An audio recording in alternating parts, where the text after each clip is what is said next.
Hey there, story lovers. Welcome to Wingman Joker, where every story comes to life. Dive into captivating tales that will thrill, inspire, and entertain. If you enjoy the journey, don't forget to like, comment, share, and subscribe to join the adventure. Chapter 1. The World is Yours. A dark, human-like figure hovered in the sky, seeming to be peering down straight at the boy. Did the man recognize him? No, that was impossible. All the little animals scattered, and the boy began scrambling away towards home. His breathing turned ragged as he sought the shade of the surrounding trees. When he thought he was safe to go forward, the tall and wide frame of the figure slammed down in front, blowing the boy's shiny golden hair back. A jolt of fear ran through the boy as the man landed in a firm crouch from a fall that should have shattered his legs. Unfazed, he stood up and dusted off his clothes before noticing the boy's stiff posture and trembling lips. His mouth opened in shock. "I'm sorry, I didn't mean to scare you." He raised his hands into the air. "I come in peace." The man was dressed in light brown clothing of better quality than he'd ever seen. "It's an honor to meet you, Aurelius.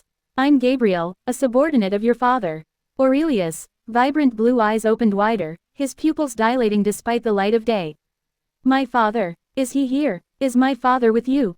He pumped his fists. Oh, if he's here, tell him it's my birthday." He laughed to himself. He had planned it for years. "I want to make it seem like he returned at the perfect time." Gabriel's friendly expression faltered for a moment. "There's a lot we have to discuss." Despite his mother having forbidden exploring the forest, Aurelius had explored enough to navigate back to the farm with ease even as he bombarded Gabriel with questions about his father. However, the polite man brushed off most of the questions. The rest he answered with words that didn't quite make sense. Aurelius felt like Gabriel and he didn't speak the same way. "I've answered your questions, so how about you answering some of mine for a change?" Gabriel suggested. "But you haven't told me anything," he said, playful anger in his voice. Gabriel chuckled and ruffled his hair as he glanced around the forest. "You like nature, don't you?" Aurelius beamed. "I think nature likes me." PFF'd, "Right, you sure have your father's lack of inhibition." Aurelius squinted. "What's that mean?" "I don't know. They're just words." Gabriel waved a hand and smiled. Aurelius had never seen a smile like his. It made him smile too. "But tell me, Aurelius, do you have any friends around here? I was under the impression you had company beside your mother. Some children around your age." "Ah, well there's my uncle and he has 3 kids. But I'm not really. I'm more." Aurelius struggled before pivoting his tone.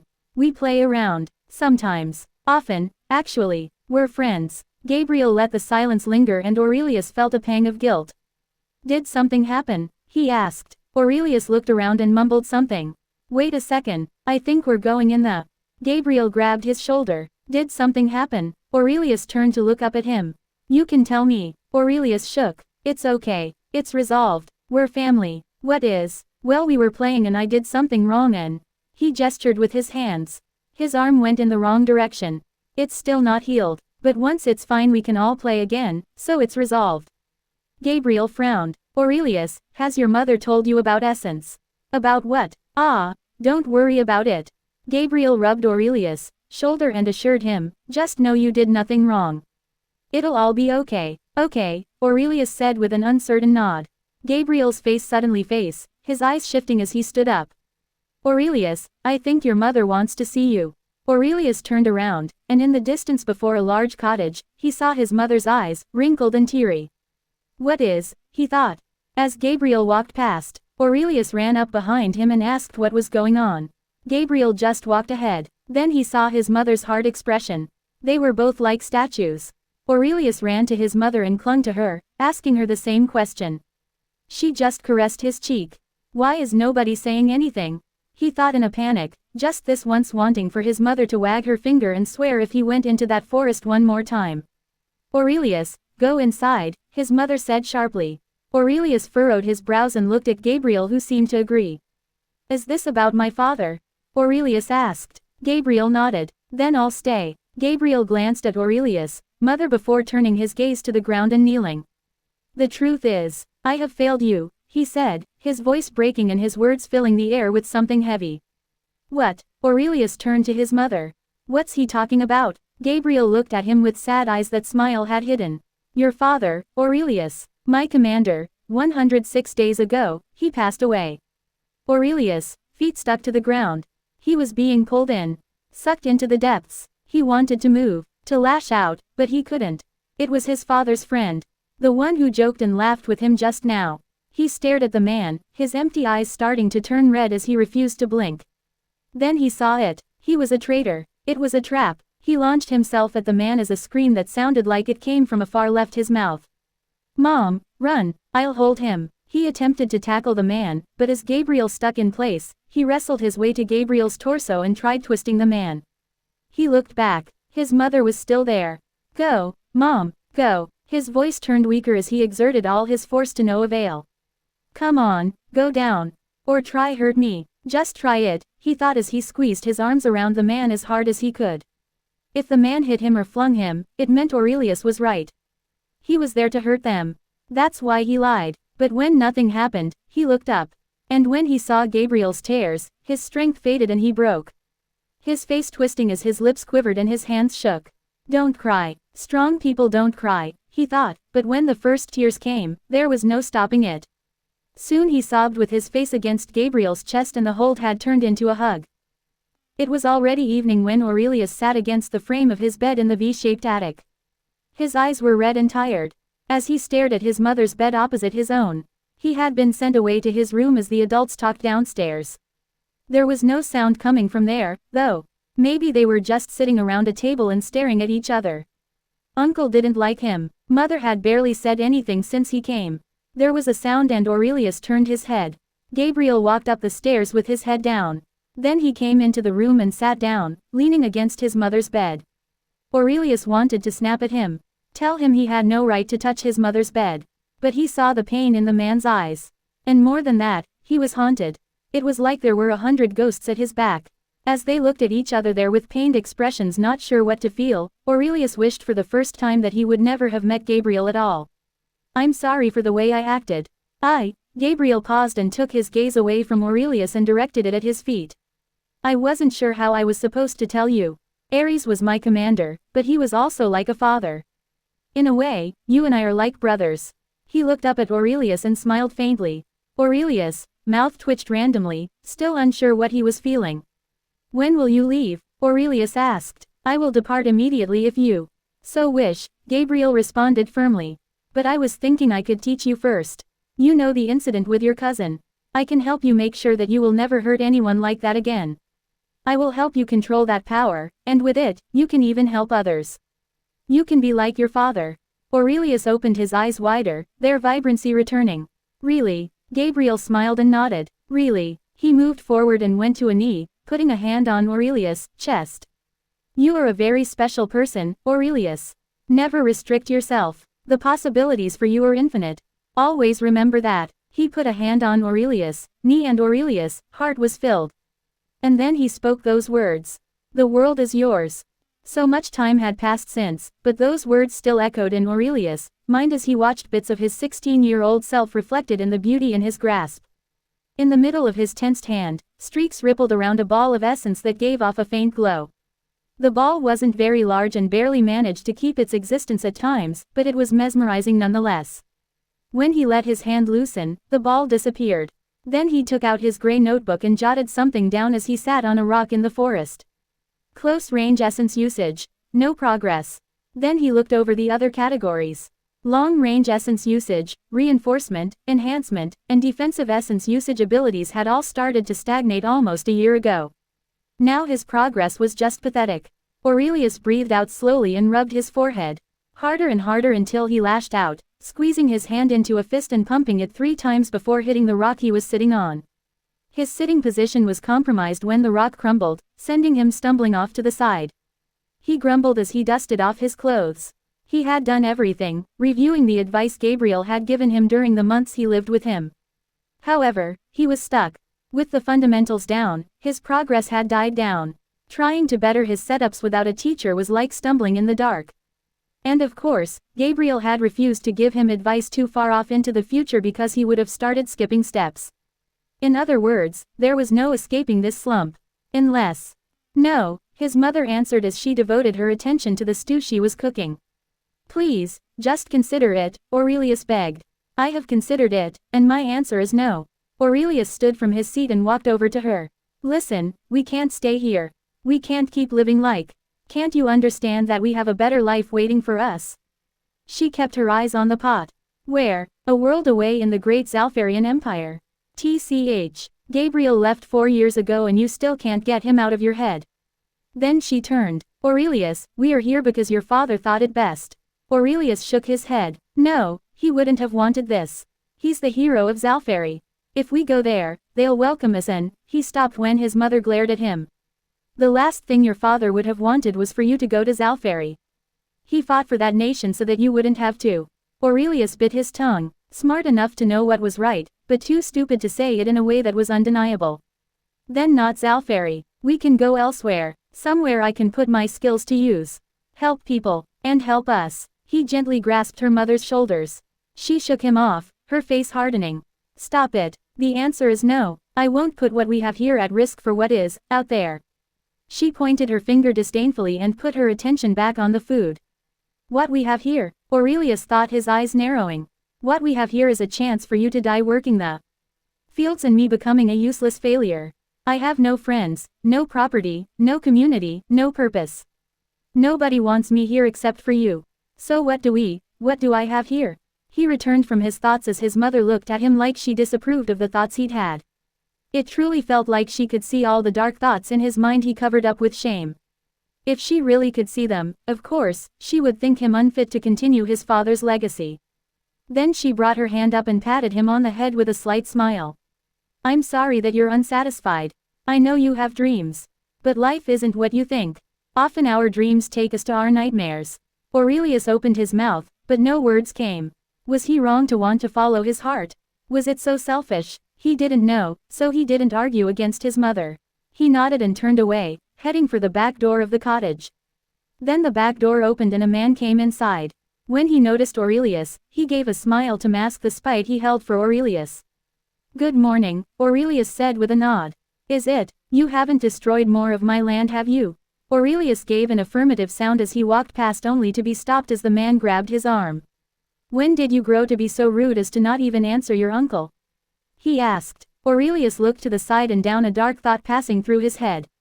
His uncle wasn't a small man by any measure, however, his head barely reached Aurelius' shoulder.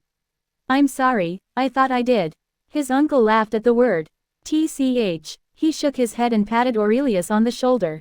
Well, go on, you have work to do like the rest of us. Aurelius shrugged the man off and headed for the back door. Then he saw his eldest cousin. Hey, Aurelius said, awkwardly raising his hand. She just pursed her lips and walked past. Aurelius' eyes went to her elbow and he grimaced slightly. It was a sight that haunted his dreams. The arm never fully healed. He was about to walk into the backyard when he heard something and looked back to see his mother conversing with the two. Despite whatever his mother said, it was obvious that he had no place there. Months went past with Aurelius spending entire nights staring at the roof, thoughts about that conversation and all like it never leaving him. Every day his beliefs were reinforced more and more. He wasn't improving anymore and his time was wasted on pointless work, but there was no way to convince his mother. Maybe it was better that way. But he could not stay any longer. He took his large bag from under his bed at past midnight and silently made it out. It was a struggle to get out without having the floor creak under his feet, but he managed. Only when he was out, could he think again. So simple was the act. Just take your stuff and go. But under the night sky, the forest was so dark, and the cottage unusually familiar. Nevertheless, it had to be done. His mother thought she knew best, but it was her selfishness that kept him trapped in this place, useless and without purpose. But he had a purpose. He existed in this world for a reason. He was there to continue his father's legacy. Without restrictions, he could do so much good. To others and himself. The world would be better for this choice, so it was one he had to make. Under the night sky, he felt as if the stars were smiling at him. Then he looked back at the cottage one last time, wishing his mother goodbye before turning and entering the darkness. Chapter 2. Traveler. After a few months of travel, Aurelius woke up one day, tied tightly to a chunky tree with some kind of wire and seated in front of a dim campfire. He raised his gaze, a splitting headache making the simple act of using his eyes feel like death. It took a while for him to even be able to notice the boy in baggy mercenary clothing with unusually soft facial features. You conscious already? the boy remarked, his voice strange and his expression barely changing since the moment he noticed Aurelius open his eyes. Good thing you kept supplying essence for reinforcement. Otherwise, you'd be a corpse right now, and I'd be stuck with a bunch of cripples as assistants. Aurelius' head slowly moved from side to side for a while before he managed to keep still and ask, how did you? Wah, who are you? I can tell you what I did later. For now, all you need to know is that I'm your new partner, the person said, tilting his chin down with a lifeless stare before he loosely pointed at Aurelius. And you're the one who will help me get my hands on some enhancers. Just a day before, in a large forest, there was a tall young man in simple brown clothes that revealed his long but tightly muscular frame. The young man had smooth, hairless cheeks, which created a sharp look. Then there was his unformed golden hair that swayed as he exhaled through his teeth. And lastly, his steady, blue eyes that he opened before connecting the palms of his outstretched arms as he heard a young boy scream out. Essence then traveled through his body to the tips of his fingers. There, the essence proceeded to build up for a short moment before abruptly shooting out in the form of a blue beam, the size of an apple, into the distance. The man felt a bit of fatigue right after, to the point of being tempted to drop his shoulders, but then there was an impact and a loud animalistic whimper. Aurelius had expected such sounds but hurried to the scene anyway after quickly hiding his duffel bag. After dashing to the scene, he found a small, brown-haired boy sitting limply with his eyes wide. The boy didn't seem capable of looking away from the wolf, which had a gaping hole in its torso. Aurelius' nose crumpled up at the sight before he walked up to the boy and covered his eyes, much to the shock of the boy, who hadn't even seemed to notice Aurelius' presence. Aurelius took hold of the boy gently and said, "Please don't look that way." "Are you the one that did that?" the boy asked, his voice shaky. "Yeah, I am. I didn't want to, but I didn't have time to think of a better solution than that," Aurelius said as he glanced at the wolf's remains. "Anyway, a boy like you shouldn't be wandering around a forest like this. Where do you live?" The boy mumbled as he looked around and then pointed in a direction. "My house is that way." After taking a quick look in the direction where the boy pointed, Aurelius asked, "Is it far?" "I guess," the boy said, his voice wavy. After hearing the boy's answer, Aurelius tapped on his forehead twice, making his brain tingle and his eye color deepen. Suddenly, it was like he could feel the movement of every muscle, joint, and hair on his body. He could also distinguish all the different smells that the forest provided, see even the smallest details in all the trees and plants around him, hear the rustling of the leaves and the chirping of the birds much more clearly, and even vividly feel the small beads of sweat on his forehead. It was an overwhelming feeling, but he had gotten used to it over the years. Aurelius then picked the boy up and said, "Hold on tight." Lastly, he flexed his leg muscles twice in rapid succession and felt a pulse of essence. After having enhanced his senses and the physical prowess of his legs, he lowered himself into a running position and burst forth. Not having reinforced his body may have been a little reckless, but reinforcing his body would have required him to split his focus even more, and since he was carrying a child, he wasn't planning on tripping or hitting a tree. While the boy held on for dear life, Aurelius dodged the trees ahead skillfully as his hair fluttered wildly in the wind. He had gotten used to this type of travel after having done it since he was just a small child. The pace had been a bit slower back then, though. It didn't take long before they reached a small town, and when they did, Aurelius let the boy down and was about to apologize when the boy started jumping up and down. Again, "Sorry, I'm too tired already," Aurelius said, scratching the back of his head with an awkward smile. The child started sulking, so Aurelius put on an exaggerated frown and ruffled the boy's hair as a form of apology before changing the topic. "So where's your house?" "Oh, I live right there," he said, pointing towards a flat, one-story wooden house with walls that were in rather poor condition. I think your mom has some words for you," Aurelius said after seeing a brown-haired woman in a worn-out dress walking out of the house the boy had pointed to and towards them. She had probably seen them out of the window.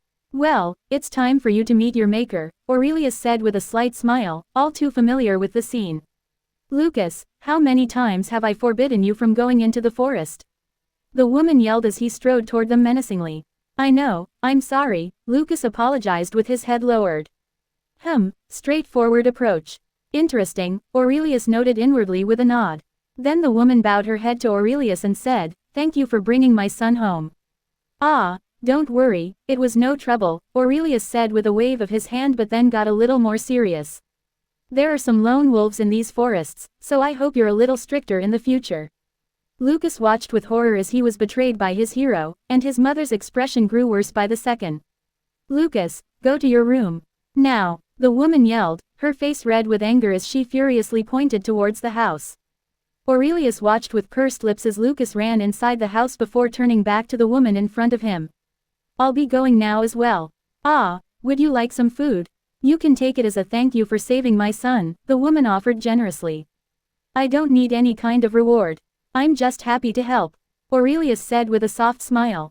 But, I haven't eaten anything for a while now. What do you have? Just some rabbit stew, the woman answered.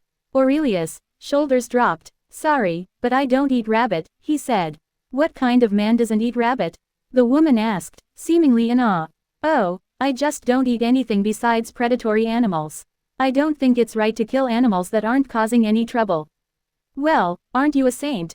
But people need to get food somehow. Sorry, I didn't mean it like that. He put a hand out apologetically with an awkward smile. I just think I should get my food from predators since I can. Right as Aurelius thought the conversation was over and was about to walk away, however, he heard the woman call out. Ah, there's also freshly baked bread. Thank you for the food.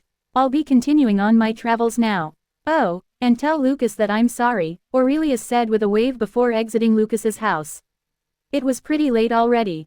The sun was starting to fall lower than the trees on the horizon, and the clouds were getting progressively darker. I should probably go buy a map somewhere, Aurelius thought after walking deeper into the town as he looked at the few bronze coins he had left from selling an animal he had hunted a few days before. It wasn't enough. The woman had thought he was the son of a wealthy merchant or an elite soldier. Well, he was, but it sure didn't show in his funds. Then the conversation had just turned into a lecture about essence like it always did when talking to people who weren't familiar with it. Aurelius heard some commotion in the distance. He looked around, and the few people who were out this late were walking away with hurried steps or exchanging fearful glances. Aurelius approached and found the commotion to be caused by the outside of a pub that sure sounded like it was filled to the brim. What caught his attention, however, was a pair outside the pub. It was a woman in a shabby flower dress being harassed by an intoxicated, burly man dressed in a black outfit that had all kinds of weapons attached. That conversation likely didn't include a lecture on essence. Aurelius' eyes narrowed slightly, and the ends of his lips curled down as he looked around at all the bystanders and held back a shake of his head. They weren't responsible, and they likely had no way of helping. He was not to judge them. Aurelius remembered his notebook and Gabriel's advice, as he always did. But I can help, and it is my responsibility to do so, he thought. He walked up to the two and grabbed the man's hand. Hey, sorry, I just recently got introduced to the concept of romance, but even I can see that the lady isn't very enthusiastic about you.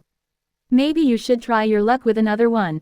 Get off of me, you, the man was saying, but stopped when Aurelius tapped his forehead twice. Aurelius' eye color transformed, and the man let go. Aurelius then watched as the man turned and walked inside the pub before stopping the supply of essence from being directed into his brain and sighing. Thank you, but you should go now, Aurelius heard the woman say as he turned around to face her. Aurelius' brows furrowed as he put a hand on his head. Wait, was I wrong? You were into him? Damn, sorry, I'm really bad with these things, Aurelius apologized, scratching the back of his head as he tried figuring out ways to fix the situation, thinking he had scared off an innocent man. Then he noticed that the people who had been glancing around fearfully in the area were gone. No, but, the woman said and pointed at the door of the pub that had just been opened again, tens of men in similar black outfits walking out right after. See, I told you his hair's golden. The man from before exited laughing while pointing at Aurelius and holding his hand out in front of one of the other mercenaries. Aurelius turned around and immediately understood the situation. However, he stayed where he was. Go, run away, the woman urged as she shook him. Aurelius kept his gaze on the men dressed in black and answered, No, I don't think I will. Chapter 3. Mercenaries. You're not the only one here that can use essence, the woman said, trying to convince Aurelius to run, but he simply waved her off. I'm not. Good to know, but you should go now. This might get dangerous, he answered, his gaze staying on the mercenaries who were starting to surround them. The woman gave up finally and left before the mercenaries managed to surround Aurelius. After she was gone, He raised his hands and talked while directing his focus to a large man with short black hair and a thin scar between his dark eyes, whom he assumed to be their leader just because of the air surrounding him. "I'm sure we can resolve this peacefully." "We can, but we won't." The large man Aurelius directed his focus at spoke. It seemed like he had been right about who their leader was. He wasn't very enthusiastic about his correct guess, though. "Well, maybe we'll let you go if you give us all of your belongings." The mercenary leader brought forth a not so generous offer, seeing that Aurelius was starting to prepare himself for battle. Aurelius tilted his head slightly to the side. "I don't own much, but the answer's still no." "You'll regret that," the man said, rolling up his sleeves. Aurelius shook his hands, warming his wrists up. "Really, you're taking this a little too lightly. It would be best for you to understand that if you lose, we will kill you." "Oh, I know that. You may think you do, but you can't comprehend it until you experience it," the man said, his voice even lower than before. Aurelius looked around and wondered if he had made a mistake by staying. Maybe running would have been best. Suddenly, a thumping in his chest started. Regardless of that, Aurelius tightened his jaw and made up his mind. "Okay then, make me comprehend it," Aurelius said and readied himself. There were 18 men around him in total. Well, 17 if the weak link next to the leader of the group was counted out. The weak link was a boy, maybe his age, with ash-brown hair that reached his eyes, coupled with dark eyes and round features that stuck out. He had a slightly browner skin tone than the other mercenaries, and he was dressed in baggy clothes, which could have hidden how skinny he was if one didn't take a peek at his thin wrists. He also seemed to be very nervous, continuously making all kinds of subtle movements. Maybe he was the brains of the group, and those movements were just a part of his thinking process. That would have also explained why he stood right beside the leader. Whatever the case might have been, if Aurelius needed to escape, he would surely run towards him if the leader switched positions. He doubted that he could be fatally wounded by these people in one hit, so he thought that he could gauge their power a little before deciding whether to fight or escape. It was exactly how Gabriel had told him to approach a battle against an unknown opponent. "Should we use our weapons?" one of the men asked the leader. "He can use essence. Swing your weapons to your heart's content. They intend on killing me. Am I supposed to do the same to them?" Aurelius considered. "No, that's too harsh for these people. Though, I can't hold back in a bad situation." After such thoughts, the battle began. Aurelius, of course, started by quickly performing his basic setups. He tapped quickly on his forehead 2 times, his senses flaring up. Then he squeezed his interlocked hands as tightly as he could, concentrating before feeling a reinforcing reaction. And lastly, he flexed all his primary muscles lightly twice in rapid succession, enhancing his muscles. The familiar sensations calmed him down quite a bit as he started to focus on where the first attack would come from. Immediately after, he heard the striking sound of a blade cutting through the wind directly behind his head. He ducked down while turning and grabbed a hold of the arm holding the blade before thinking of his next move, which was a palm strike to the face of his attacker. He made sure not to put too much power into it, but the man still ended up falling unconscious. After dealing with his first opponent, Aurelius glanced at the leader, whom he assumed was the only essence user out of the bunch, and was surprised to see that he still stood far away with his arms crossed, not having moved a muscle. He was then forced to avert his focus from the leader because another attack was coming his way from the right. He grabbed the hand holding a blade aimed at his neck with his right hand and was about to direct his full attention to that attacker when another came from his other side. His left hand shot out to grab that attacker's hand as well. He had managed to restrict them, but more were coming. In addition, the man he was holding on his right dug his pockets before bringing out another weapon and aiming it at Aurelius. Aurelius grunted and twisted his body, throwing the man on his right in the leader's direction from where men were rushing at him. He turned back, crossing his legs awkwardly, and threw the man he held with his right hand at his other attackers. He lost his balance in the process and fell onto his side. Not only that, but he heard the leader laugh and grit his teeth. Aurelius pushed himself off the ground and to his feet before the enthusiastic, armed men managed to jump on him. He then proceeded to dodge a stab from one of the mercenaries closest to him and shift his balance before twisting his hips and throwing a sharp counterattack in the form of a fist to the jaw. Upon impact, a crack resounded and the mercenary's head spun before he flopped onto the ground. Aurelius's eyes flew open, and he grimaced. He couldn't dwell on it any longer as a group of yelling men came rushing at him.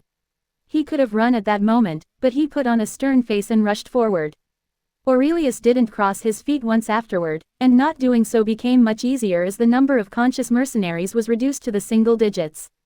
Eventually, their number was reduced to only 2. The leader and the boy standing next to him.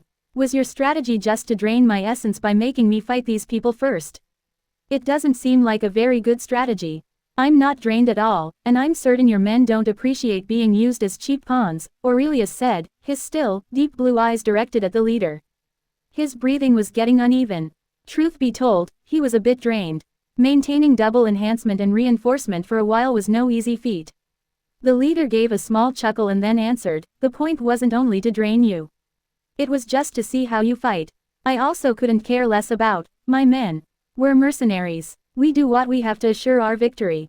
All right, I guess, Aurelius said with an exaggerated raise of his eyebrows. Anyway, isn't that guy going to fight? He asked, pointing at the boy next to the leader, who seemed to have calmed down or stopped thinking. No, he's kind of an apprentice of mine, so he's just gonna watch what I do.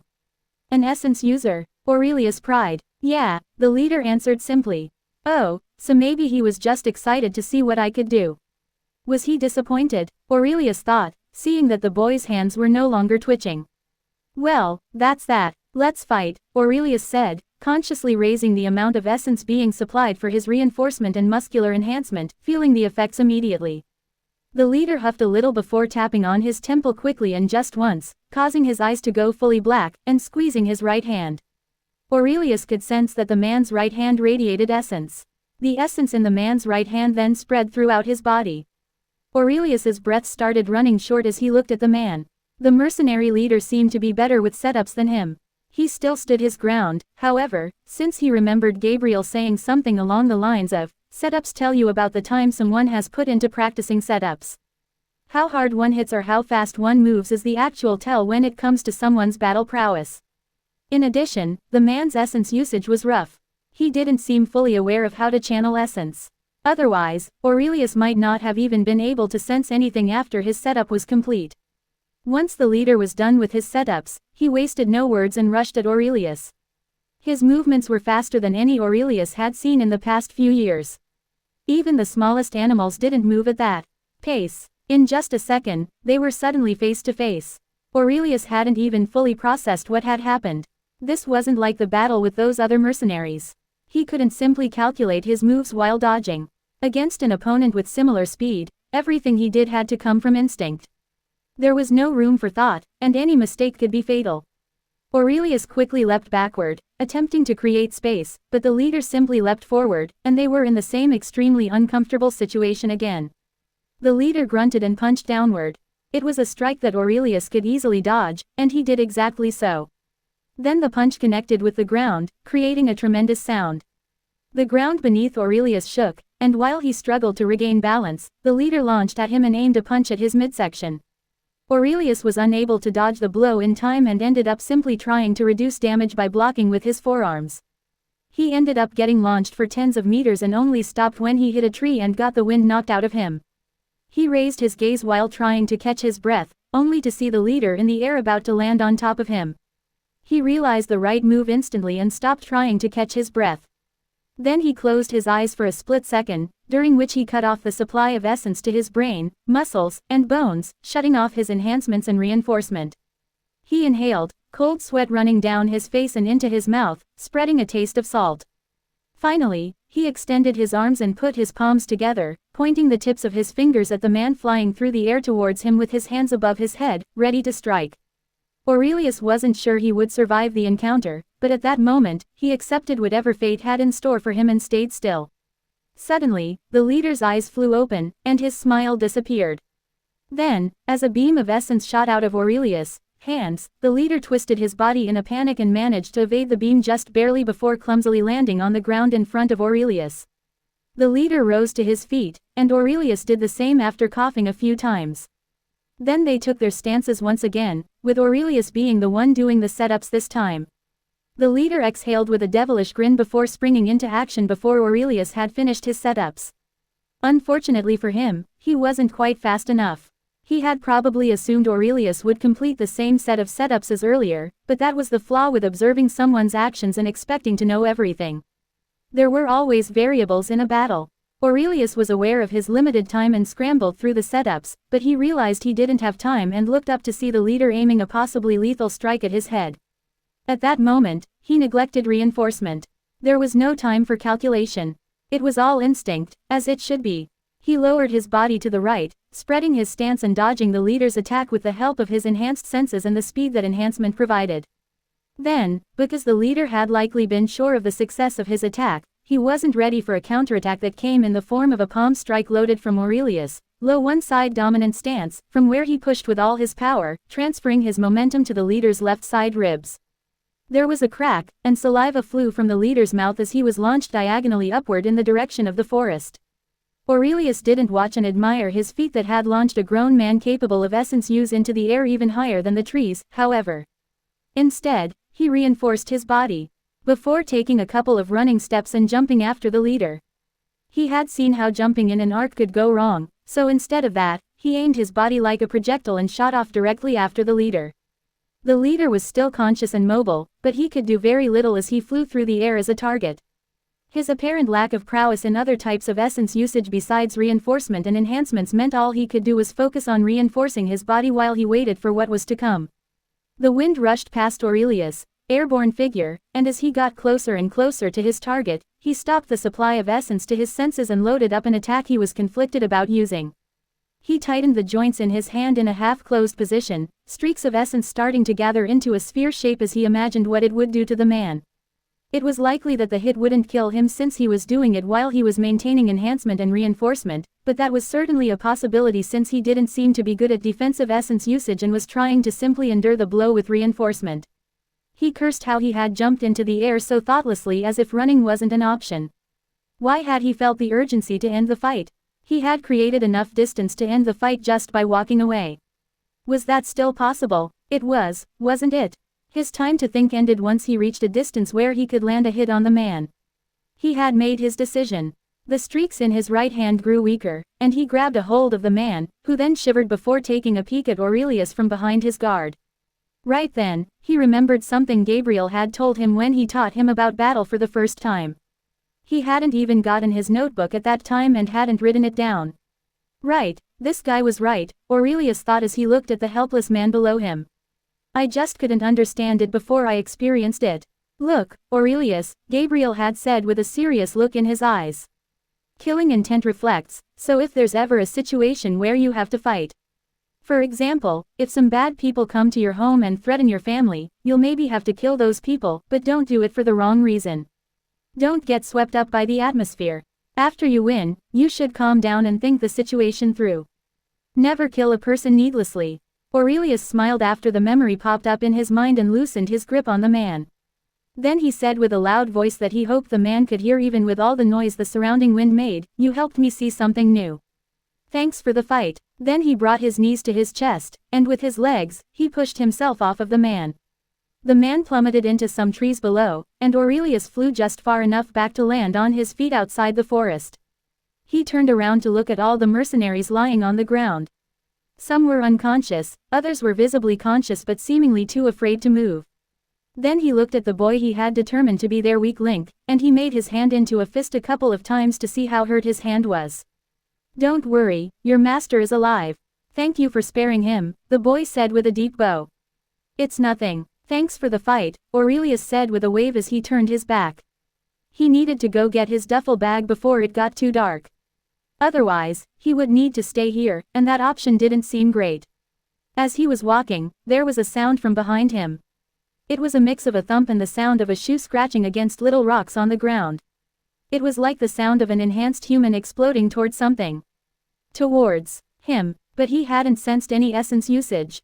He turned immediately, having maintained full body reinforcement and enhancement, but before he could set up a shield or even see who his attacker was, there was an impact on his chin. In an instant, his senses went dull and he collapsed onto the dirt, falling unconscious. Chapter 4, Partnership. Aurelius's heartbeat went back to normal after awakening at the campfire, and he squinted at the ash-brown-haired stranger, realizing that she was actually a girl. But that wasn't really the priority. Enhancers. Good God. The stranger's lifeless look disappeared as her face dropped before she buried her head in his arms briefly before rubbing her eyes and continuing. How exactly are you that strong with basically no knowledge? Who taught you? Gabriel taught me, Aurelius answered with a nonchalant shrug. The stranger gasped, her eyes wide. Gabriel. Suddenly Aurelius' heartbeat hastened.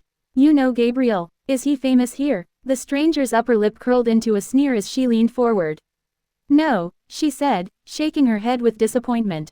It was a rhetorical question. Did you really expect me to know your lousy teacher? Aurelius furrowed his brows, flexing his body in a sudden want to get himself free. Gabriel's not lousy. You're lousy. And what's a rhetorical question? The girl slowly put a palm to her forehead and moved her gaze to the pitch-black sky. I feel like she's thinking something not nice right now, Aurelius thought as he looked at his exasperated companion. Okay, Aurelius said. The girl moved her gaze back to Aurelius. What? I'll do it. I'll help you get the enhancers or whatever, but I want something in exchange, Aurelius explained, one of the many wisdoms in his notebook running through his mind. Sure, the girl said, tilting his head slightly. What do you want? I want to reach my full potential and be a hero like my father. The girl tilted her head a bit more with a deadpan look. And you want me to do what exactly? I want you to teach me. You're fast, but there was something else to what you did back there, Aurelius said, adjusting his position from uncomfortable to a bit less uncomfortable. I have some good senses, you know. And your energy signals weren't normal. They were too fast. I don't know if you know, but setups emit energy signals that build until the essence is released. I know, the girl reassured Aurelius. So teach me your setups, Aurelius demanded, his voice fluctuating as he tried to get more comfortable as he was wrapped in wire. Oh, you're a bit off your mark there. You think I have instant setups, but the truth is, I don't have any setups. Aurelius stopped trying to seek comfort and was awed at what he had just heard. Setupless essence usage. Why did Gabriel not tell me about that? Surely he knew about it. I bet he could do it too, Aurelius thought. It's called motionless magic, the girl noted. I can teach it to you, but I can't promise you that you'll learn it. And your fundamentals should be excellent before you begin learning it, or else you'll have a lot of issues. Aurelius furrowed his brows as he came to a realization. So that's why he didn't tell me. He puffed and felt like crossing his arms. I would have waited until I had a handle on my fundamentals. Of course, I would have. He then concentrated back on the conversation. Don't worry, my fundamentals are great. And you're my age, and you can do it, so of course I'll be able to learn it. So awkward but so arrogant. The girl scoffed. How old are you? I'm 16. Arrogant and wrong, the girl added to his own statement. I'm 19 years old. Mouth and eyes wide open was Aurelius. The girl continued speaking, as she figured Aurelius wouldn't. So yeah, that's that. You help me with the enhancers, I teach you motionless magic. Aurelius managed to collect himself enough to nod. Then he remembered his uncomfortable position again and addressed it for the first time. Could you take these wires off me now? Or do you want me to break them? The girl sighed and stood up before beginning to approach Aurelius. I'll take them off. You probably couldn't break them anyway. Can I try? Aurelius' curiosity was awakened. Don't. I was just joking, the girl said very quickly and very seriously. It didn't seem like she trusted Aurelius' patience very much. It's hyperwire, but it'll break if you try hard enough.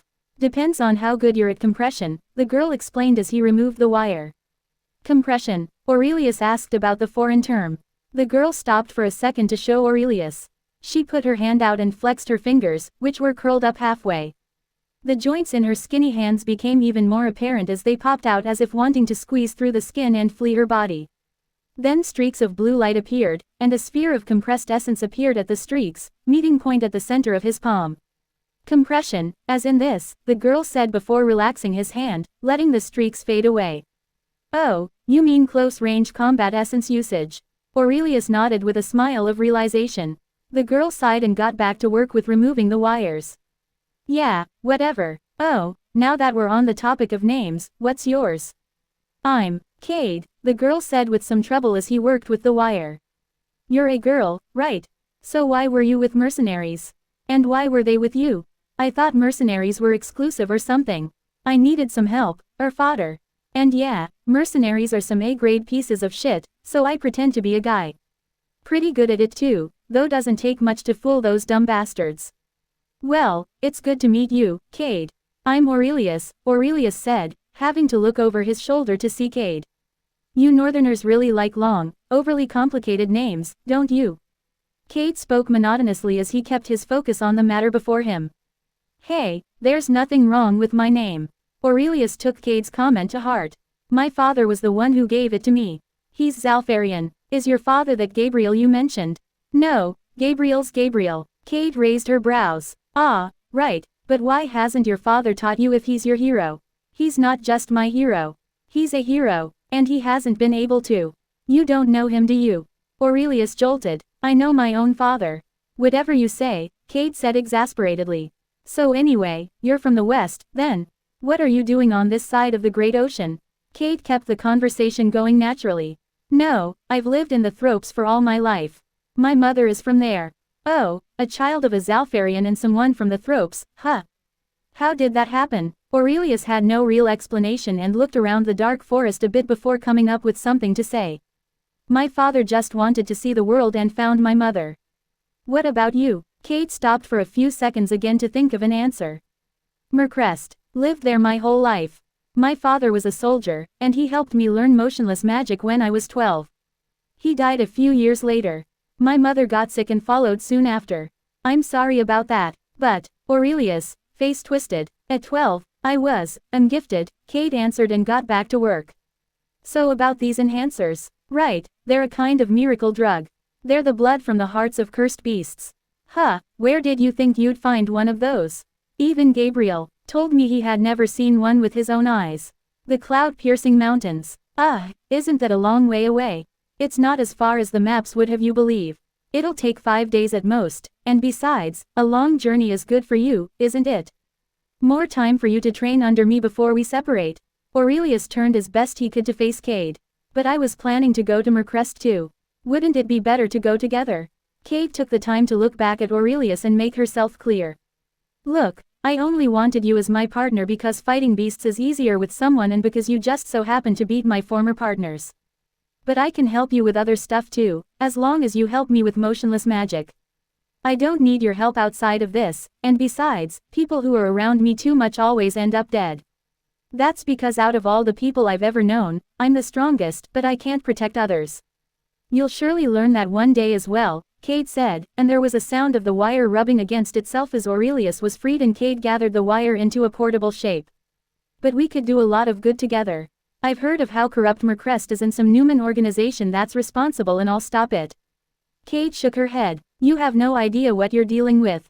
You really should stay out of Mercrest and never even think about Newman again. She gave Aurelius a cold look. Do you understand? Aurelius was speechless. Cade then threw the neatly packed wire onto her bag on the other side of the campfire before offering Aurelius a hand. Aurelius took the offer and was easily pulled up to his feet. Cade didn't let his hand go just yet, though. On the contrary, she squeezed it harder with her surprisingly small hands. So that's our deal. For a few days, we will help each other, and afterward, we will walk our separate paths. Is that understood? She didn't wait for Aurelius to answer. Good. Now go to sleep. Our journey begins tomorrow. Chapter 5. Waterfall. Found it. Aurelius yelled with a wave of his hand as he took his duffel bag off the ground and dusted it off a bit. Cade hadn't bothered to help in the search and walked over nonchalantly. Let's go then. Or do you have some other treasures hidden here? Oh, come on. Hiding my bag is the best option when on a temporary visit. Your bag is far more likely to be taken from here than off of you, so I wouldn't waste my time with such things. But what if I forget it or something? Cade rubbed her temples and shook her head a little as she walked past Aurelius. Never mind, let's just get moving. We can stop here for a while, Cade said, hopping onto an unusually large boulder with feather-like movements. We'll continue moving again in an hour. What about food? Aurelius asked after sitting with his back to a tree and setting his duffel bag beside himself. We'll hunt later, Cade said. You eat once a day. Now I know why you're so skinny. If you want to, you can go ahead. Nobody's stopping you. Aurelius gave a thumbs up and stood up, about to get right to it. However, Cade spoke again, and Aurelius stopped in his tracks. I was just thinking this would be a good time to teach you, but another time will do. Not even a second had gone by before Aurelius was back to sitting. Forget eating. Who likes food anyway? Aurelius said with an exaggerated shrug. Cade gave a slight raise of his eyebrows and began the lesson. First up, could you make it clear what terms you use when it comes to essence? Aurelius nodded. Okay, So there's close-range combat essence usage, Aurelius said, putting up one finger. Compression, Cade commented his own term for it. Long-range combat essence usage. Aurelius put up another finger. Lengthened compression. Enhancement. Cade nodded. Reinforcement. She nodded again. Aurelius was starting to think there were no more differences. And then there's defensive essence usage. If Cade had been drinking just now, all of it surely would have flown out as she burst out.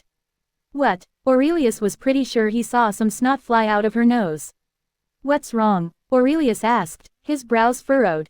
Defensive. What kind of pacifist was this Gabriel? What the? Cade wrapped his head in his arms. What's the problem with defensive essence usage? Aurelius asked, his voice coming out as a kind of whine. Cade lifted her head and yelled, are you telling me you've only been using materialization for shields? It's not just for defensive things. You can make anything with materialization. That's the most important of all forms of essence. Aurelius, face dropped. Are you serious? He asked, even his voice changing to a deeper tone. Well, it's widely disputed what's the most useful, but... Cade sighed. Why am I getting this worked up? It's not like I'm the one who got screwed over. Your teacher is a scumbag, though. Aurelius would have defended Gabriel like he always did, but this time he was blindsided. Had he really been lied to about something so important? Why, having you enter the world with such shitty guidance is a war crime, Cade remarked. Oh, it's... Aurelius buried his face in his hands. It's not that. I said it's not that. Aurelius raised his head. He did it because he thought I wouldn't enter the real world. I was never supposed to be here. What do you mean, enter the real world? You come from the fucking clouds or something? No, not the clouds. Aurelius cleared up the confusion. Cade stared at him before wiping her eyes. Right, so why did you leave if you weren't meant to? Aurelius shook his head before saying with some treble, my mother's fine. I left because I wanted to. I want to get stronger and gather some wealth. Cade raised a hand and was about to say something, but Aurelius continued speaking. Listen, I had to. It's the only way I can give her the life she deserves, Aurelius said before his troubled expression changed into just a frown. The life my father should have given her. She's 42 years old. She should be able to enjoy her remaining years to their fullest. But if I'm there, I won't be able to provide it for her. That's why I had to go. I want to earn enough wealth to give her everything she wants because that's what she deserves. Cade slowly lowered his hand. All right, I get it. But this Gabriel, how long did he teach you? He taught me for a few months while I was 12. Cade leaned closer with raised brows. Really? Yeah, what about it? Aurelius asked defensively. Cade leaned his head back and sighed. No, nothing. Just, nothing. It's much easier to hurt yourself and others with materialization than with other forms of essence usage. Even the purely combat-oriented ones. So don't worry, you didn't get screwed. Oh, okay. Aurelius nodded slowly with his mouth open. Well, that aside, Cade flicked her wrist. Maybe it's best if we just focus on motionless magic for now. So let's get to it. Think of the feeling the setup gives you and recreate it without it. Act like it's there, and if you're a slick enough actor, your body will believe your mind, Cade explained, as Aurelius breathed deeply with his eyes closed. Cade had chosen the spot carefully. It was right next to a waterfall that was so aggressive it made it hard to hear your own thoughts. She proceeded to give Aurelius some more guidance that he heard. If he was lucky before going off into the distance to watch as the boy trained. Aurelius, whose chest rose and fell at regular intervals. Even his expression didn't flinch as the water crashed deafeningly right beside him while he tried to concentrate on what he was learning. A technique that was barely grasped by people in the highest echelons of militaries. A glint of nostalgia appeared in Cade's eyes. What a cruel first session it was. She had been furious after her father subjected her to it. But Cade wasn't sure if Aurelius even could get angry. She could imagine him maybe throwing something akin to a tantrum. Fury, not really. Aurelius seemed like a child. A lonely child at that. Awkward and dumb, though, dull in a perhaps amusing way. Even while he fought the mercenaries, he was nothing but a child with God's hands. That said, he had talent, and despite whatever his past looked like or his ambitions were, if he developed himself well, he would shed his childishness in no time, hopefully. Because the person who Cade watched in that moment going against Newman would have been a psychological slaughter that would make even her puke. After she noticed no immediate change in Aurelius, she went away. Only half a day later did she return. She had a pretty clear idea of what a child prodigy like him would look like after zero progress from hours and hours of work. But when she arrived at the waterfall, she stood a little dazed, seeing Aurelius claw into his scalp, his eyes dark. Struggle like this? I shouldn't, he muttered under his breath. Hey, Kate called out. Aurelius turned, seeming about to yell at her. However, when he saw her, his expression turned into an eerily difficult one to read. Oh, hey, he said, wiping his hands on his clothes. There was blood under his fingernails. Sorry, hey, I was just taking a little break. I'll go back to train. You've done good work. It'll be easier tomorrow. You should rest. Aurelius nodded and came back to camp with her. On the way there, Kate wondered just how wrong she was. She wondered if the Aurelius she knew was just an act. That would have been terrifying. But even more terrifying was the idea that it wasn't an act. If clawing at his head was the true form of the seriousness Aurelius showed glimpses of, he was dangerous. How long would it be until the world perverted Aurelius' idealistic pursuits into something hideous? Kate shook her head as she imagined it. What if Aurelius went through the same as her? What if he would sink deeper? If Kate had told Aurelius the truth at that moment, if she had told him that she executed every single one of the mercenaries while he was unconscious, he would have likely looked at her as if she was a monster.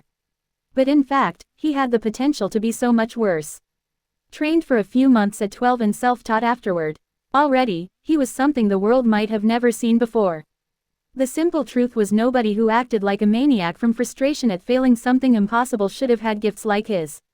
For the world's sake. Chapter 6, Cloud-Piercing Mountains 1. I got it. I did it. Aurelius celebrated with his hands raised. Kate, who was napping down below on a bed of leaves, opened her eyes. What exactly did you do? Aurelius hopped to his feet and did a setup for enhancement before dropping from the boulder. I got some essence to flow. I felt it. Kate closed her eyes and lowered her head back onto his palms. Oh, come on, that's something, right? I managed that in a week, if I remember correctly. Exactly, I've only been at it for 2 days.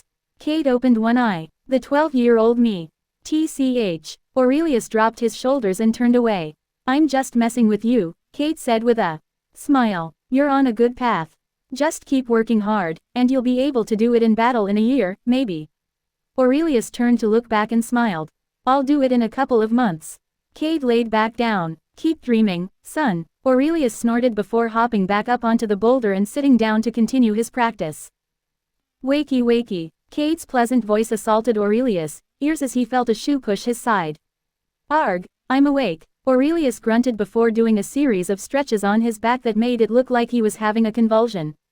Well then, get your ass up, Kate said, gesturing a rising movement with her hands. Aurelius sighed with his mouth almost wide enough to fit a tree trunk in it before saying with a wave of his hand, 2 more minutes. TCH. Kate kicked Aurelius. No, today's the day we'll kill a cursed beast. Act competent. Alright. Aurelius yielded and slowly got to his feet. Kate turned with satisfaction, and Aurelius dusted off his clothes. Act competent. PFF'd. Kate shook her head before walking over to her stuff. Then something occurred to Aurelius. About these enhancers, why do you want them? Kate crouched down and opened her bag. You're seriously asking about that now? She asked with clear disbelief in her voice.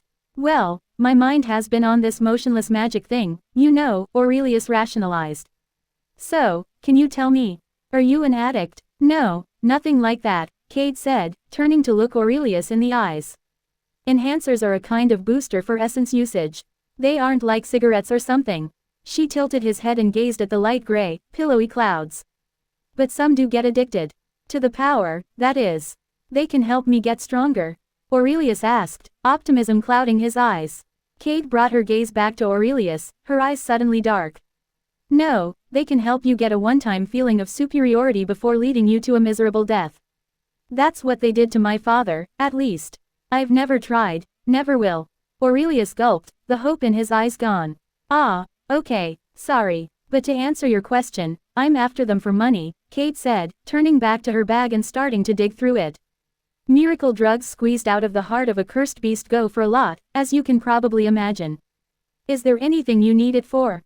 Nah, I was planning to use the money as a decoration or just burn it for fun, Kate said, her voice unnaturally low.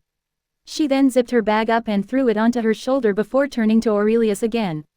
Yes, I need it for something. I'm going to sell the enhancers we get here. There are people relying on me. That's why I can't die. On the horizon, there were 5 mountains with sharp tips that obstructed the path of the clouds at various heights.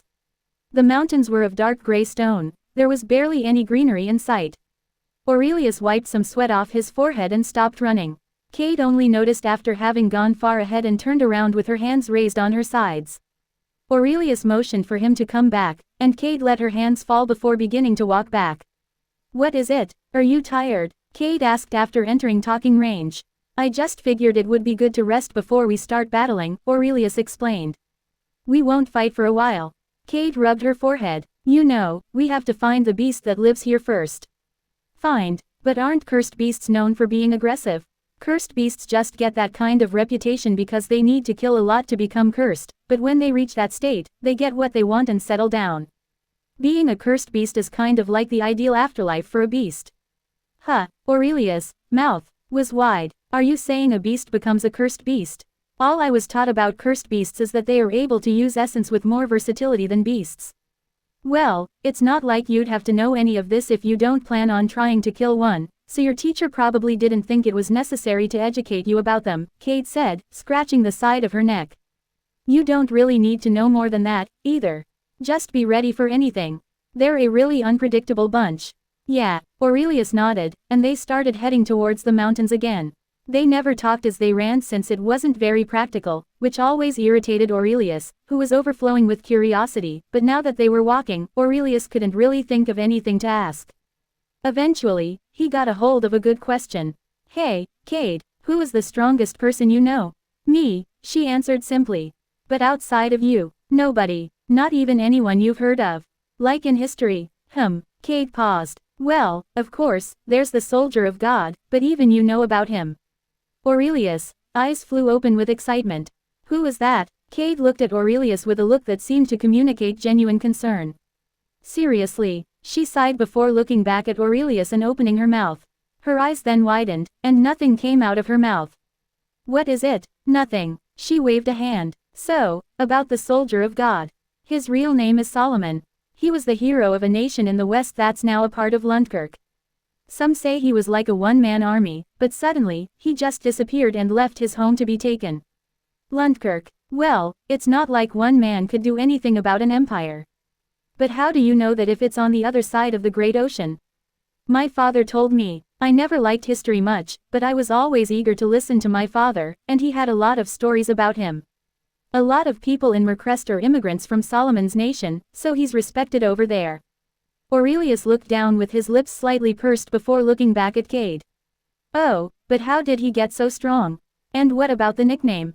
You ever heard of mythical techniques? Aurelius shook his head. Thought so. Well, mythical techniques are, as you could probably tell from the name, myths, so it's not like I can blame your teacher for not telling you about them. But I do believe that they exist. Otherwise, people like Solomon wouldn't exist.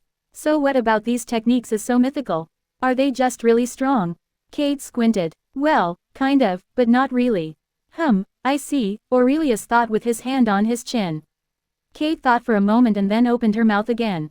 Mythical techniques are like adaptations of normal techniques that break the laws of essence usage. From what I've heard, Solomon's technique was the creation of barriers. Beyond that, it's hard to separate fact from fiction since people like to come up with whatever when no proof is needed. But what about the nickname? Aurelius asked with borderline unhealthy ardency. That, Cade said, glancing at Aurelius before turning his gaze to the mountains. It's because his parents were supposedly completely normal, so his extreme gifts were thought to have come straight from the man in the sky himself. I don't believe in that stuff, though. Nature works in odd ways. Talent isn't as simple as having the right parents. Oh, Aurelius' mouth was wide with awe as he stared at the mountain above.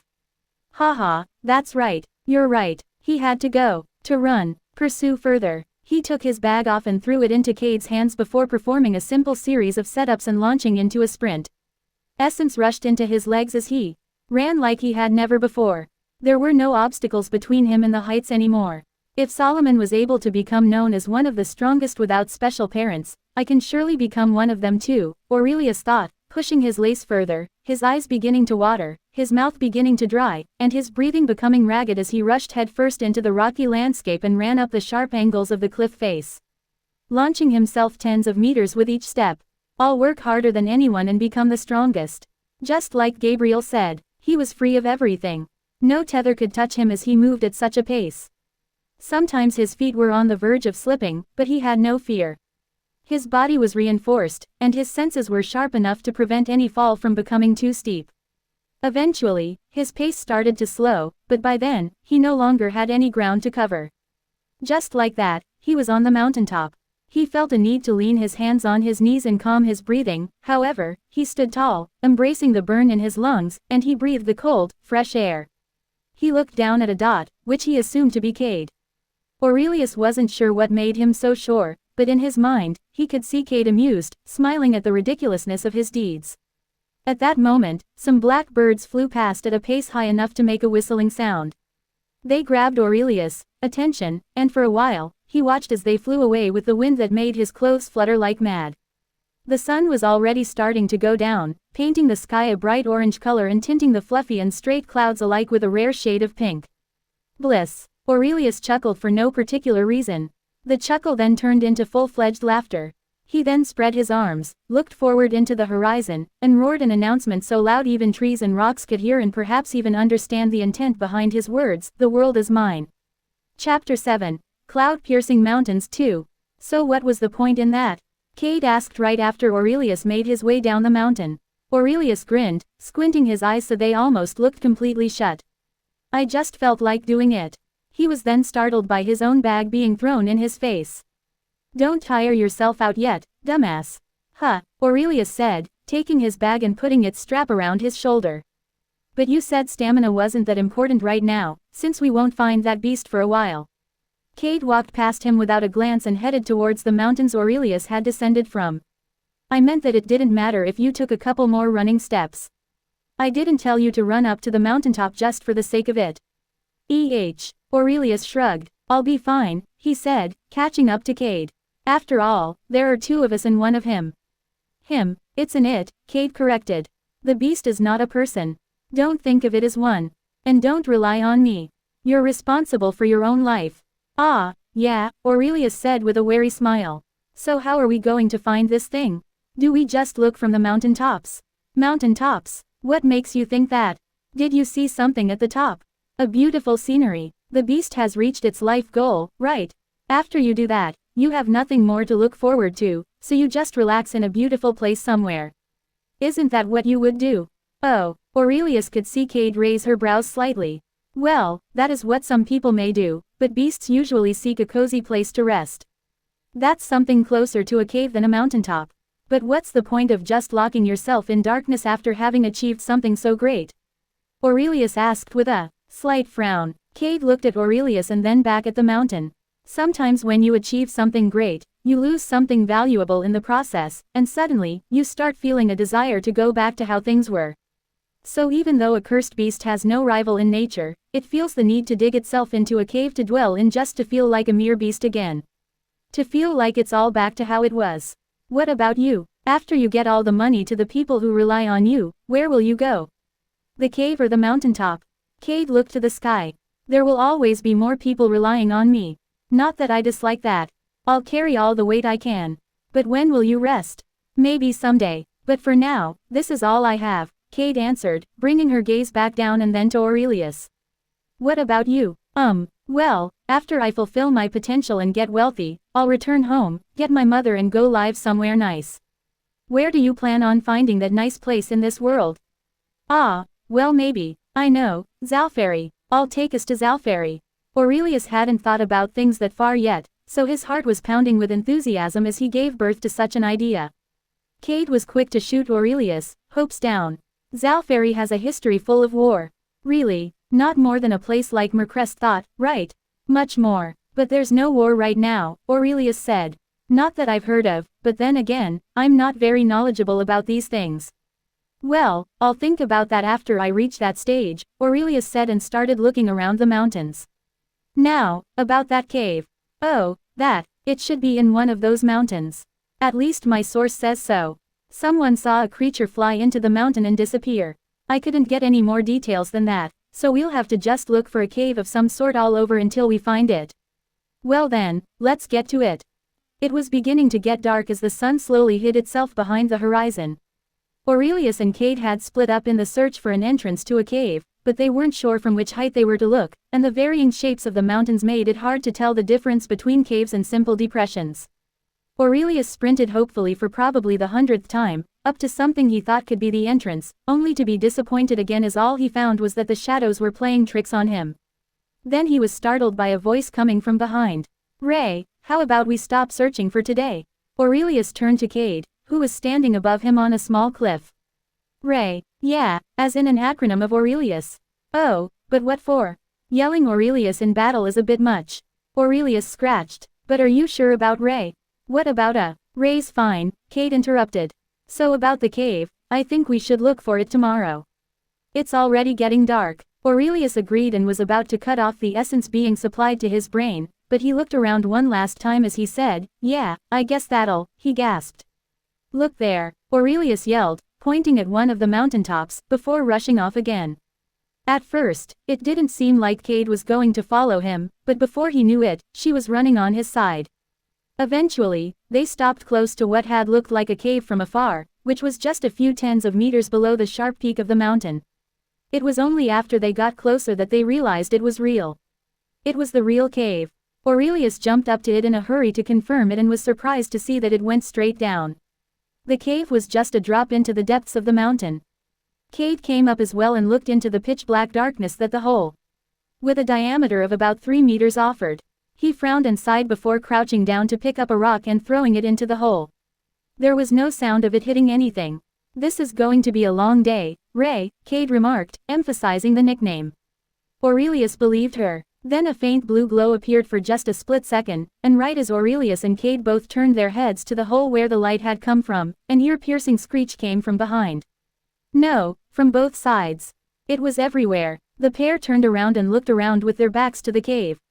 "Was that the beast?" Aurelius asked. "Sure sounded like it," commented with a hand on her chin.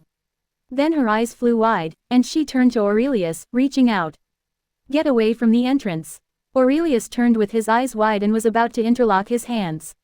He had neglected reinforcement for the moment to make the toll of the constant enhancement of his senses and legs more bearable. Then there was a flash of crimson. Something exactly the size of the hole flew out of the cave at a surely uncontrollable speed. Before his hands touched each other, it smashed into Aurelius with rage. There was a series of cracking and popping sounds as Aurelius' mind went blank, and he was launched far enough by the impact to cause him to tumble down the entire length of the mountain to what seemed to be his certain death. Chapter 8. Cloud-Piercing Mountains 3. It had been a trick. A demonstration of materialization so fine and quick that it had been only a translucent flash that still did its job in preventing the sound waves from traveling their original path, making for an effective distraction as the origin of the sound waves was confused. Then the beast flew out of the cave and slammed into Aurelius. Cade had not seen Aurelius perform any setups. So if her eyes did not fool him, as they very, very rarely did, Aurelius was dead. Cade didn't bother to check. He did his job in luring out the beast. His life was his own responsibility. Forget him. Just another name. If he is still alive, he'll survive by himself until you take care of the beast. Anyway, Cade rushed through thoughts, resolving to give the beast all her attention and throwing her bag aside. Once the beast slowed down from the burst of speed, it was revealed to her in all its monstrosity. It was a hawk-like, malnutritioned-looking bird monster. It had wide wings riddled with black and gray feathers, like most of its body. There was something that separated its wings from the rest of its body, however. There were red marks on them, which made them leave a red trail as the beast sped around. For some reason, it hadn't seemed to notice Cade and was about to pursue Aurelius.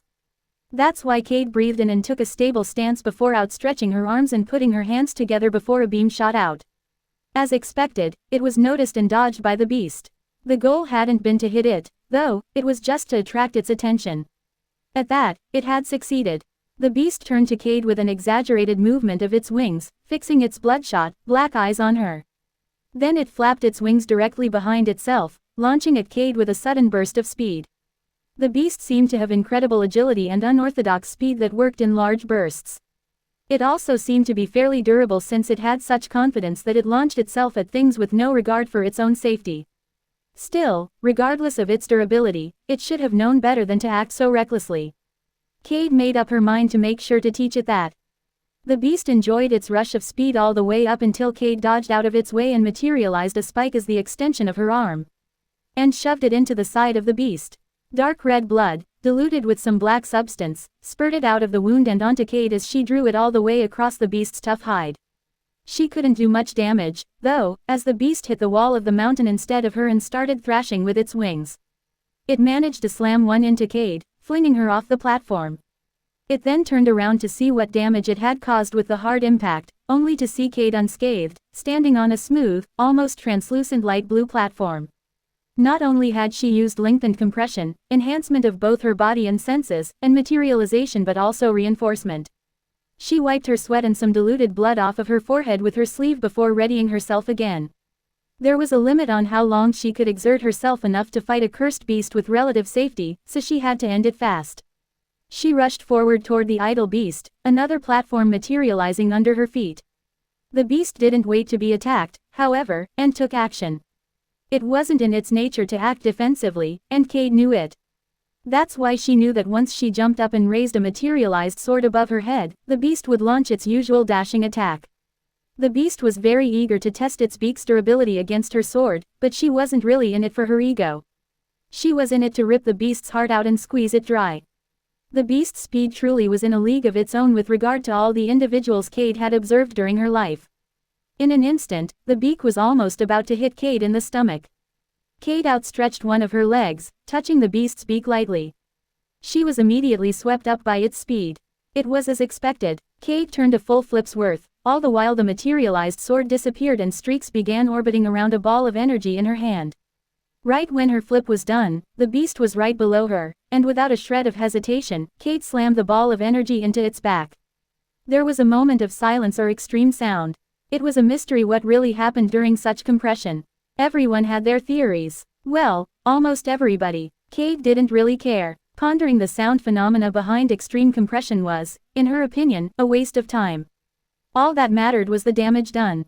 And it surely was done, as the beast's movement stopped and its body stiffened before being launched into the rocks below as if pulled by the gravity of the sun. Cade was quick to follow by bending her legs, materializing a platform above her feet, and jumping downward. There was a whistling sound as Cade materialized blades as extensions of both her hands. She then landed on the beast's back and, with one fluid movement, stabbed the blades into the center of its body. A screech echoed throughout the mountains as the incapacitated beast gained enough energy to flail its body wildly. It rolled around, forcing Cade to get off its back. It then tried slamming Cade to the ground with its long wing. A stupid decision that cost it the tip. The beast thrashed around to create space, seemingly realizing it had to escape. At the exact moment it was going to do so, a long sword materialized in Cade's hand as she slid under the beast's stomach and carved its flesh wide open.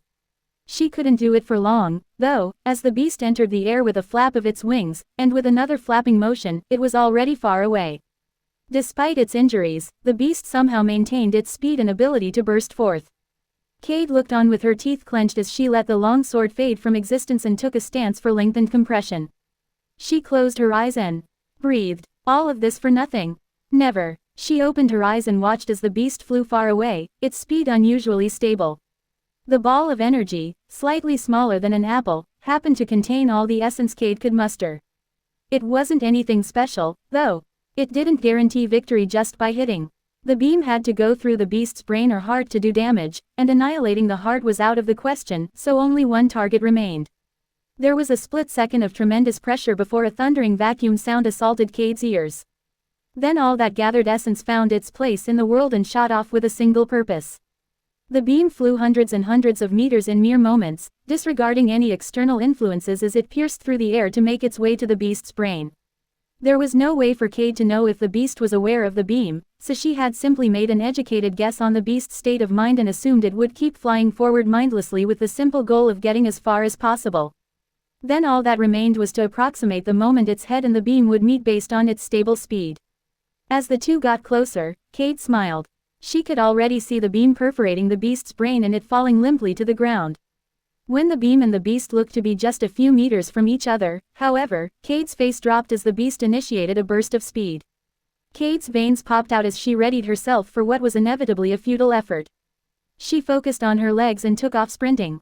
She would maybe have been able to keep up with the beast otherwise, but she had used up all her energy already. Regardless, she couldn't just sit still. But then she suddenly stopped in her tracks as she saw something in the distance. An impossible idea passed through her head, and she scoffed but focused her essence on her senses nonetheless. Then her body relaxed, and an unbearable excitement and satisfaction started creeping up her stomach as she watched the boy with golden hair stand on a curving platform in the sky. He hasn't learned proper materialization yet, so he's using a shield as a platform, Cade thought, resisting the temptation to laugh due to the dire situation. Nothing had been resolved yet. Cade eagerly watched as Aurelius put his arms together. Lengthened compression, Cade thought with a nod. Wait, what? Aurelius separated his hands, a thin, ethereal substance remaining between them. He then quickly moved his right hand to the left and his left hand to the right, making them unite in the middle for just an instant before zigzagging them with a lightning-quick movement as a whistle cut through the air and a wide ethereal blade flew off. Cade watched unmovingly in awe at the foreign technique as the blade slit through the skies, quickly crossing the 100-meter distance to the beast, and without giving it a chance to react, divided the beast in half. Chapter 9, Timur Crest. Aurelius turned his gaze from the corpse of the cursed beast to Cade, who entered the site, threw her bag down, and dug a set of 6 vials out of it. Are you okay? Aurelius asked Cade, who walked one fatigued step at a time towards him and the corpse with the set of vials tightly in his grasp. She didn't answer, instead gesturing for Aurelius to get out of the way. He obeyed, understanding her intention, and proceeded to watch with a mix of disgust and curiosity as Cade dug out the cursed beast's heart. It was a heart unlike anything Aurelius had ever seen. Simply a perfect black sphere, the size of a large man's fist. How does something like that function? Aurelius asked in his mind, not willing to bother the exhausted Cade with such a question. Cade materialized some kind of rehearsed chamber for the heart that had holes on the bottom and spikes on the roof, which started descending promptly. The spikes pressed down on the sphere with an amount of force Aurelius was unsure of, but at last, the sphere broke down like a mix of muscle tissue and finely crafted glass. The holes on the bottom then led the completely black blood that burst out of the heart into a large materialized cup, which Cade used to pour the blood into the vials, managing to collect 4.5 vials worth of blood. Shit, Cade spat out a curse. What is it? Aurelius asked with a raised eyebrow as he leaned his head forward. Cade turned to Aurelius. Enhancers have an optimal amount that is to be consumed for maximum effect. Go below or beyond that amount, and you're wasting it. That is if you don't go far beyond it and take 2 vials worth. Of course, then the effect won't be smaller. Some involuntary excitement appeared in Aurelius' mind, despite knowing the matter at hand shouldn't have excited him. You can take 2. Aurelius came to regret his words as he saw Cade's jaw tighten. He would have liked to go back in time, but he had to vanquish the thought in order to listen to the words that spilled from Cade's mouth. That's what my father did, right before he died. Cade breathed deeply. But yes, you can take 2 and survive. It depends on natural talent. The soldier of God could probably take 2 enhancers once in a while and live without too many side effects. As for others, some die from 1 vial, others from 2. Some soldiers around the world can take 2 and survive with only some brain damage. What about 3? Aurelius asked immediately after, only to once again regret his words the second they had left his mouth. Cade kept her composure, though, and generously satiated Aurelius' curiosity without complaint. No, take 3 and you're dead. Guaranteed. Cade's brief response made it clear she didn't want to discuss the matter further, so Aurelius stopped himself from asking any more questions. Ah, sorry, you don't have to answer my questions if you don't want to.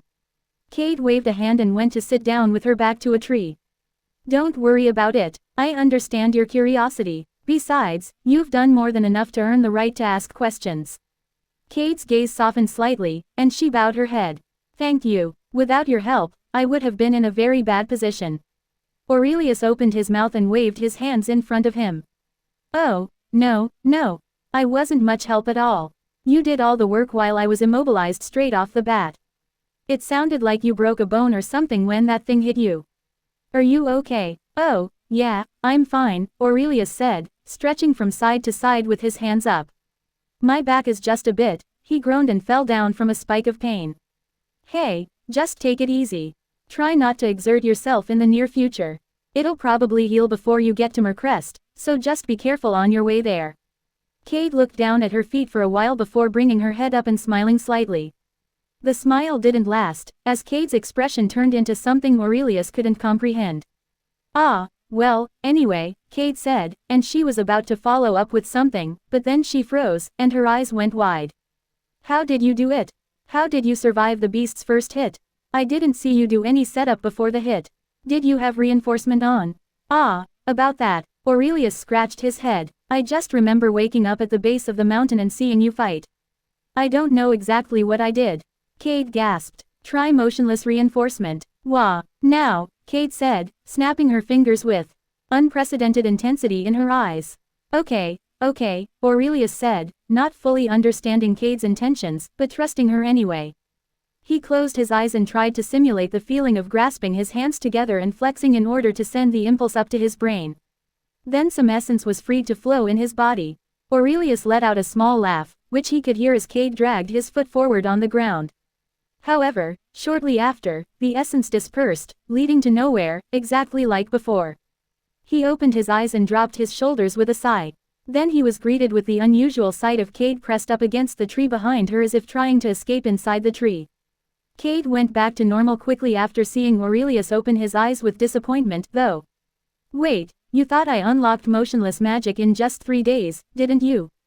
Aurelius said, his disappointment turning into amusement. Cade sighed and looked elsewhere. "I've heard crazy stories. Got a little irrational. I guess you managed to interlock your hands and reinforce right as the beast hit you. Really no explanation as to why you're alive other than that. Maybe it was instinct, like a life or death awakening," Aurelius theorized with a glint in his eyes. "Yeah, right," Cade snorted. "I think you just got the setup right in time. What would you have done if I had unlocked it?" Cade looked back at Aurelius and answered casually. "I would have killed you, probably." Aurelius wasn't exactly sure whether Cade was joking or not. He couldn't think about it for long, however, as he was shocked by Cade's next words. "Well, I suppose you won't have to worry about that from now on, since I won't be there when you do unlock it, no matter how long it takes." Aurelius furrowed his brows. "What, we're separating today, so I won't be following your progress from now on," Cade explained with a flick of her wrist. Aurelius stepped forward and looked down at Cade, who was sitting. "But we're both going to Mercrest, right? So why separate? Haven't we been through this already? I can't protect you. You might have survived this time, but you've only been with me for 3 days. How much longer do you think it'll take for you to die?" Cade explained with something that sounded like spite to Aurelius' ears. "I'll get stronger. You don't have to worry about me. Look, Aurelius, I've been alone for a long time, and that's for a very good reason," Cade said, looking up at Aurelius with a slight frown. "You may very well get strong enough to stand by my side, but I still don't work well with others. I was with those mercenaries because they were easy pawns to control and throw away. I was going to kill them anyway after I completed my mission here.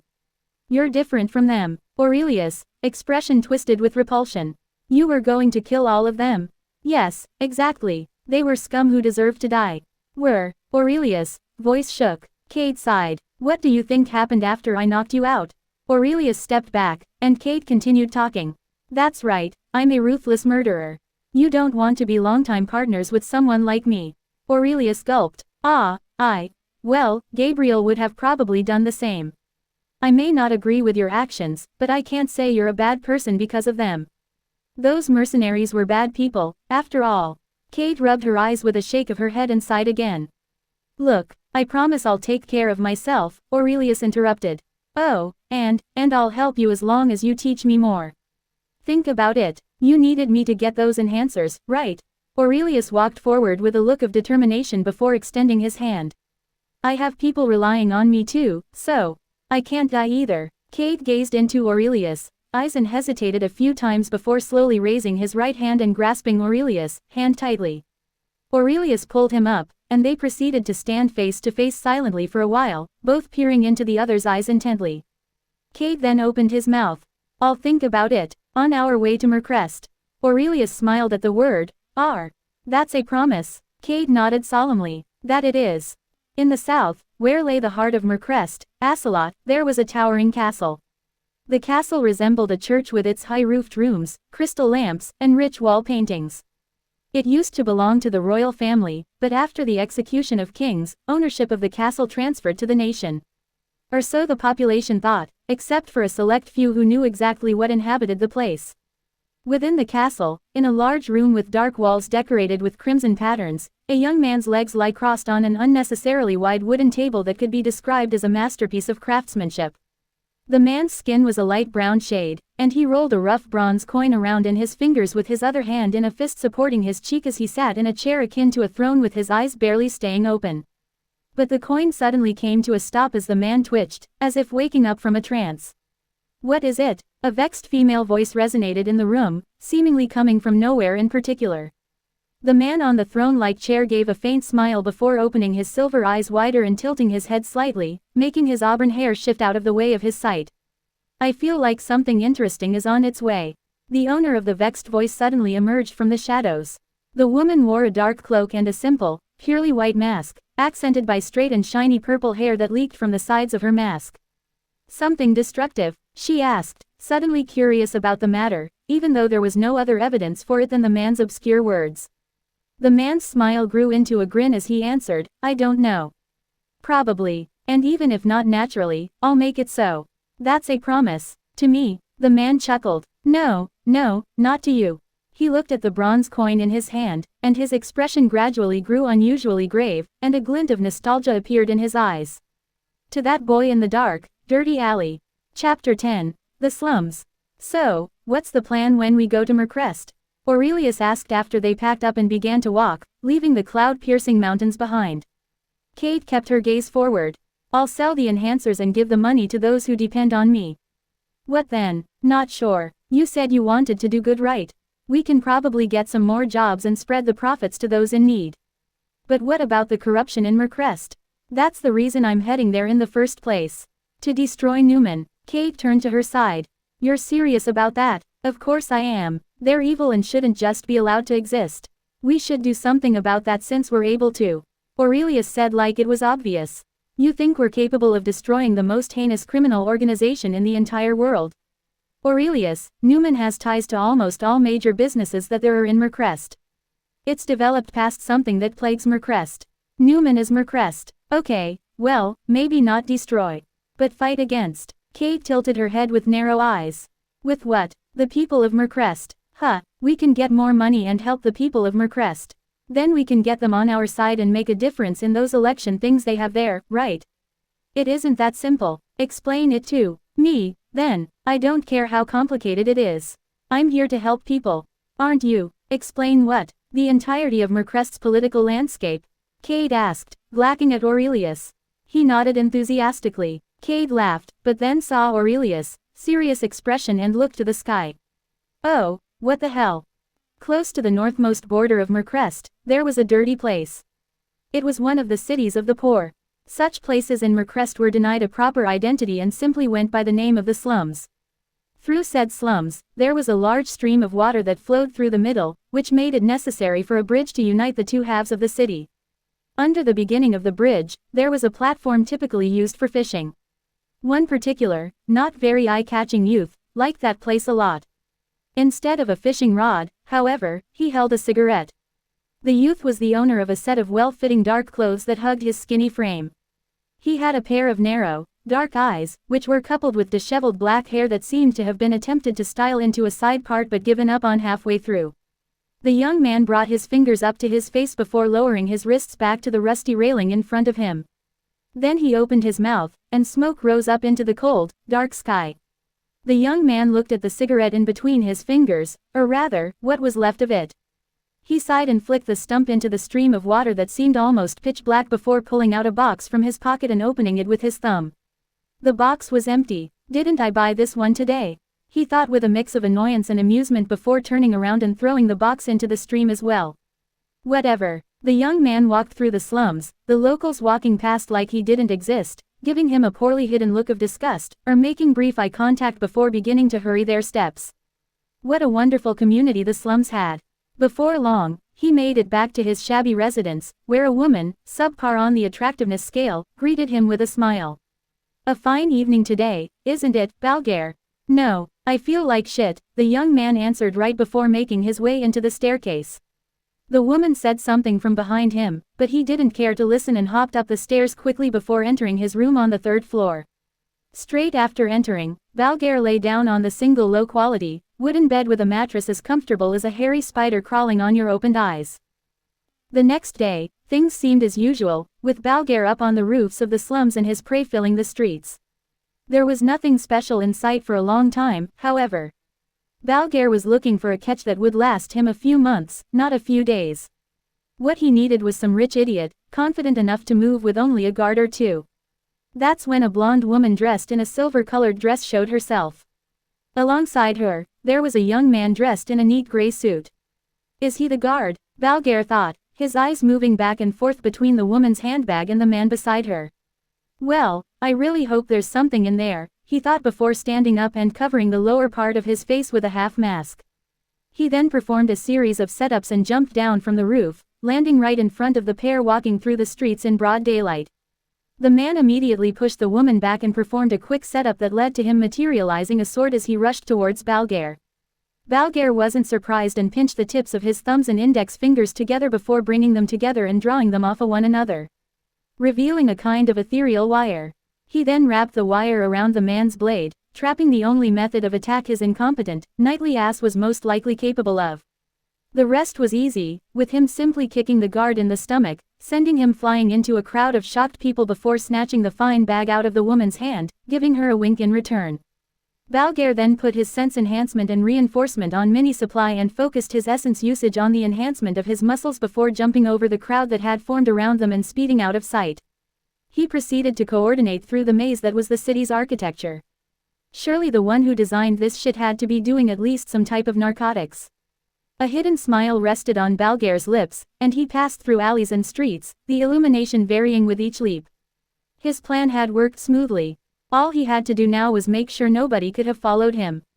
Easy as. A hand from behind grasped the bag in his hand as he was maneuvering through a narrow alley full of pipes, trash bags, and dumpsters.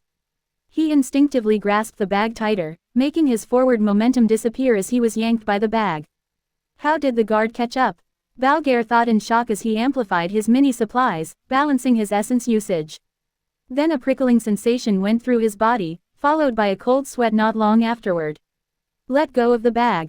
It's not yours, the young man in simple dark brown clothing with golden hair and his hand on the bag said, his vibrant blue eyes the opposite of what would be called intimidating. Balgair gritted his teeth after recovering from the initial shock. What's it to you, Goldilocks?